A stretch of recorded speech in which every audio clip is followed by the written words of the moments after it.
Alien Earth, it's just getting better and better, man. This is the first episode that they've had that does not lean heavily towards Boy Cavalier or Wendy or the Lost Boys or anything like that. Kirsch. This one was heavy on Morrow and how the aliens escaped and got to Earth. And looking at it, I see Morrow in a different light. He's not the villain that I thought he was. He's a villain. He kills people. He doesn't have a problem doing that. He leaves people to die. He's a bad guy. But it gives us an insight to his motivation. This dude has lost everything. The only thing he's got is Weyland-Yutani. And even that, the granddaughter of Yutani is the person that's in charge now. So he don't even know her. He had allegiance to her grandmother who was in charge when he left. Dude has been in space for 65 years. So his daughter, he had a daughter. His daughter would have been older than him when he gets back. But they sent him a message and said, hey, man, we're sorry. Your daughter was caught in the fire. Oops. And you could tell he had just, it was one of those moments where people are like, click, and everything is different. You could tell that he was different from that moment. Some of the crew members, I noticed that some of the crew members give him grief because he is, in fact, cybernetic. And initially, I thought it was mostly just his arm, but there's cybernetic parts in his brain also, because there was a scene in was it the previous episode where he's connecting the nodes to his head, and he's like, and he's absorbing information. I don't know if I would do that, man. I don't think that's a thing that I would do, man. But he did it, and I think that paying off the cybernetic advancements that he got, he had to take this trip. I think that was part of it. He's the lead security guy on the ship. They keep calling him lead security, head of security, but there's no other security agents there. It's just him. He's yelling at people to do this and do that and do this, but he's yelling at like the doctor, the mechanic, the navigator, the captain, and the lieutenant. But there's no other security people. It's just him. Yeah, but he does have that bionic arm. So, I mean, for most things, I guess they just need him. But it talks about the new captain. The captain has an unfortunate problem. The captain falls victim to a face hugger. And they don't specifically say it, but I have a feeling that it was the alien robot that they got on there, because that dude was a lunatic. He was a little crazy, and he was watching one of the crewmen as she slept. They're in cryogenics most of the way from one place to another. 65 years is a long time.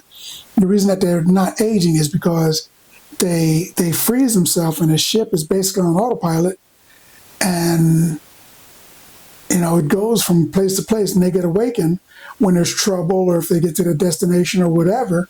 Awakened probably every once in a while, so they can stretch their legs and whatever. And the robot that's on the ship, there's always a robot. He's checking one of the girls out, and he keeps hovering his hand above her pod. They sleep in their underwear, and he's hovering his hand above her pod. A friend of mine said he's hovering it above her stomach, But if you see it, when he's got his hand up, it's not her stomach where her hand was at. Creepy much. The rest of the ship noticed it. They talked to him. They're like, hey man, stop messing with that girl. And the captain has threatened him. And the captain ends up being the one that gets killed. So I think it was the robot. The robot. I think he did that so he could stare at the girl and, they said, and do whatever he's doing. So I guess he's, staring at the girl and then doing stuff to himself. I don't know. He's a robot. I think he's a robot. He showed fear and terror. He has an encounter with one of the xenomorphs, and he sees it and he's like, ah! And I'm thinking, what are you screaming for? You're a robot.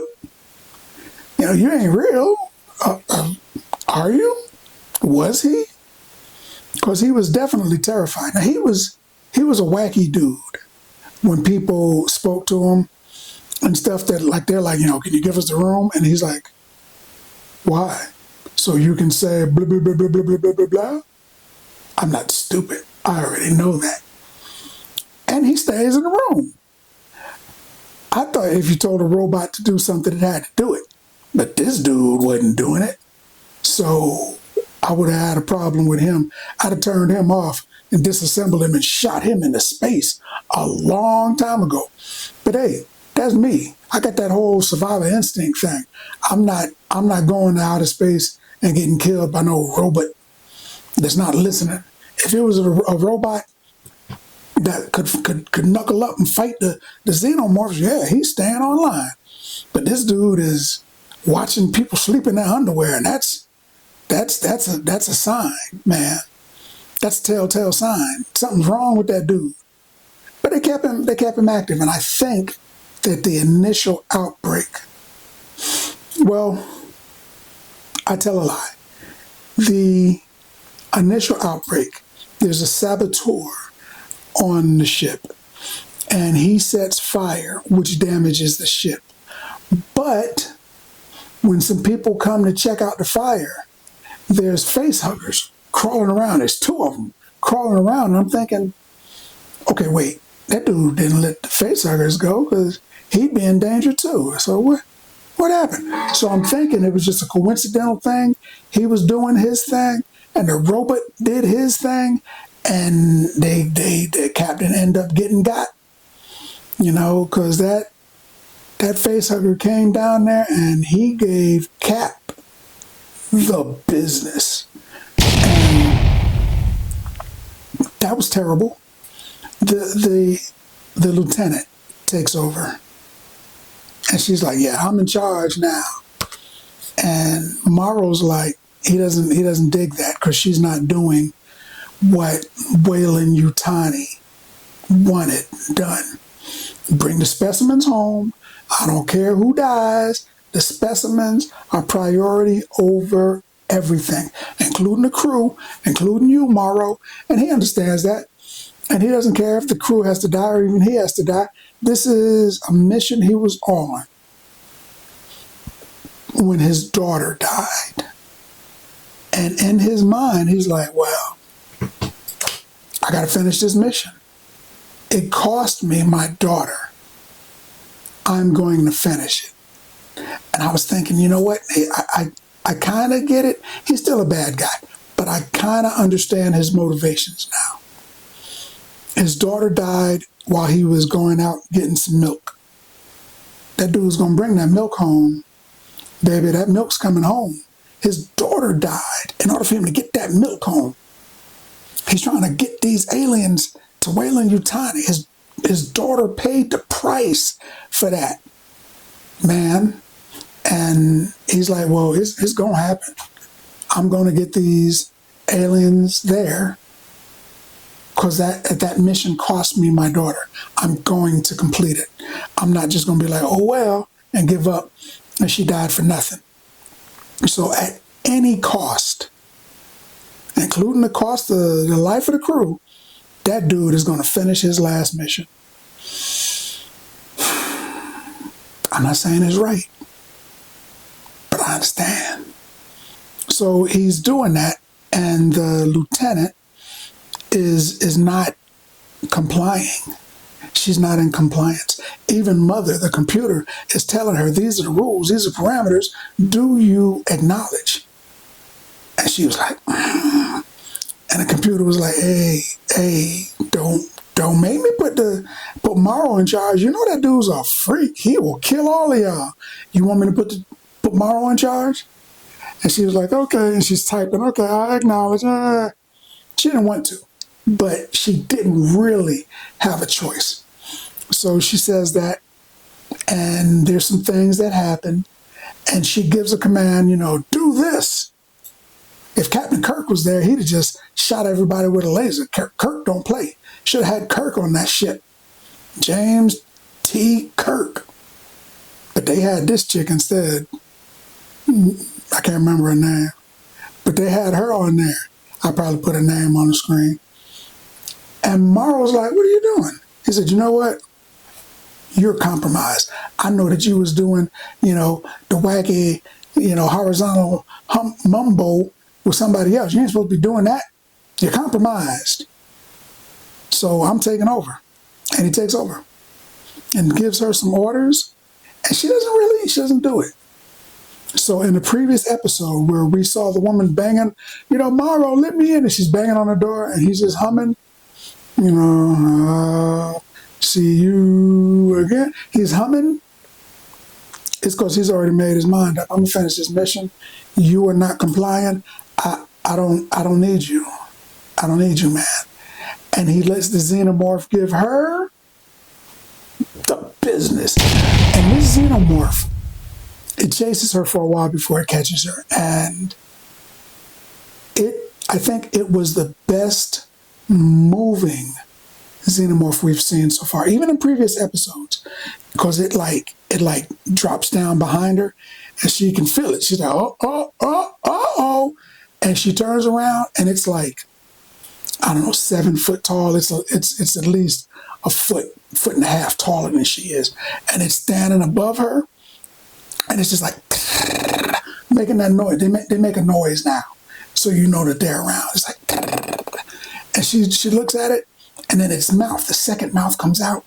And I'm like, oh, she's dead. Wait a minute. She can't be dead because she was banging on the window. How did she get away? That thing's right in her face. For some reason, it decided to trip her. And she fell. And while she was on the ground, she turned around and started crawling and then running. And she's running away. And this xenomorph, who has to be faster than Usain Bolt, is chasing her. And it can't catch her. Now, admittedly, she closed a door or two trying to escape, but it should have caught her before the door closed, baby. I don't know what that was all about. How'd she get away? I guess we just got to suspend belief that she outran this thing. Something that happened in the show, in the episode, that is...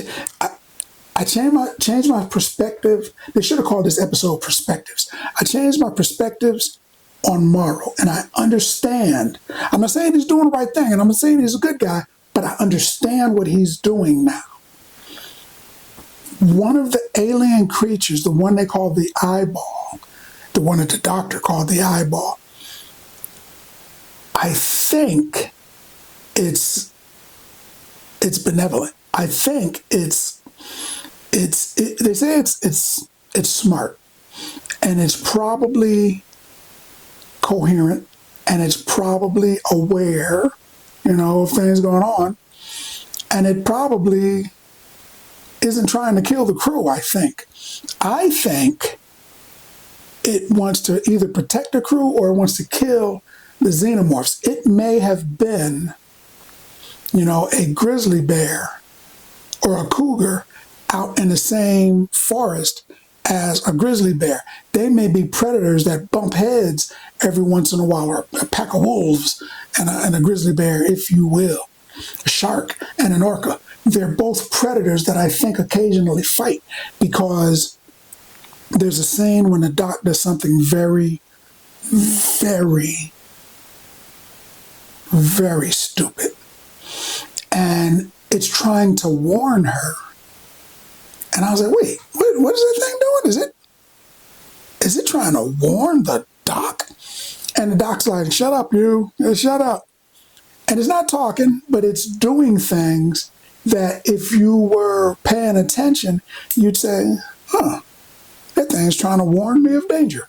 But the doc didn't pay no attention, took it and put it up in a shelf, put it back in its cage, did not lock its cage, so it got out. So now I'm thinking, oh no, there's 2 monsters on the ship. Actually, there was more than that that were free, but there's 2 of them that's on the ship. Oh my goodness, oh my gosh. And it did, in fact, take someone over.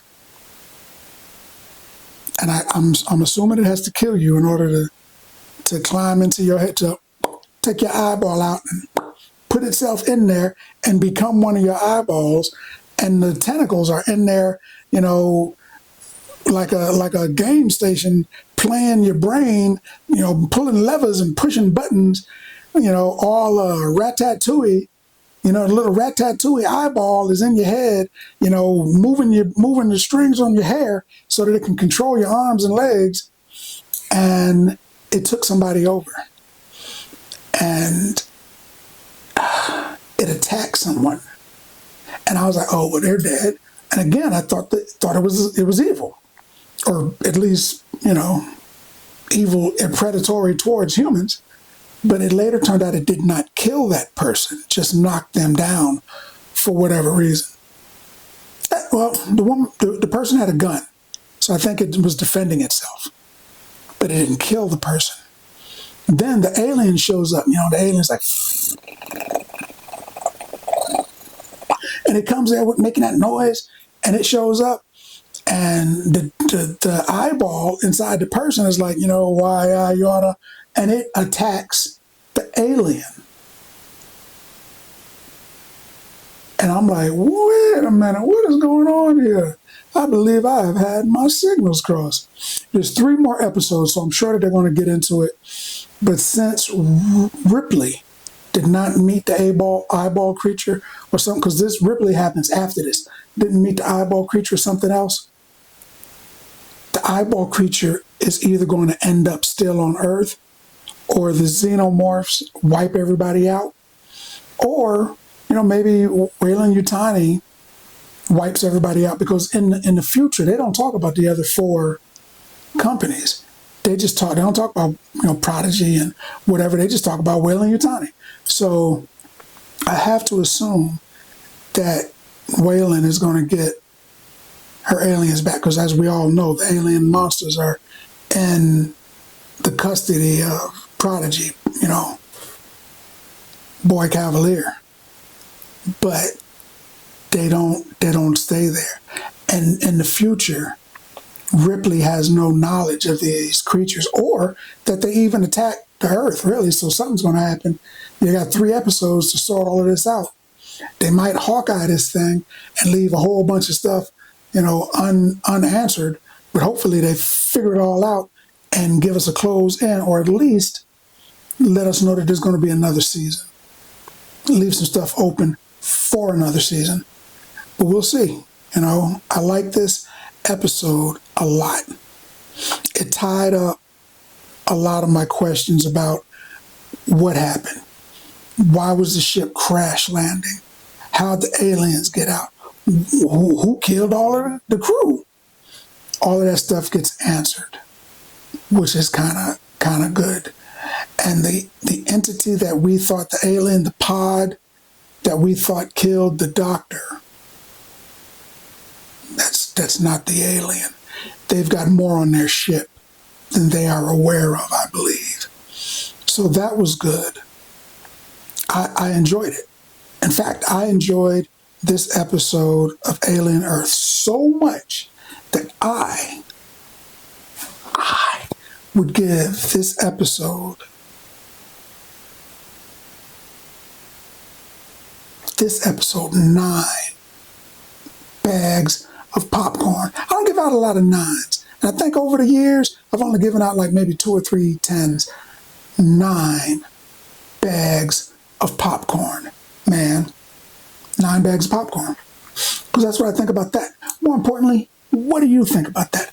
Now that you had a chance to look at the video, let's talk about it some more in the comments. And as always, if you like the video, if you like the content, subscribe.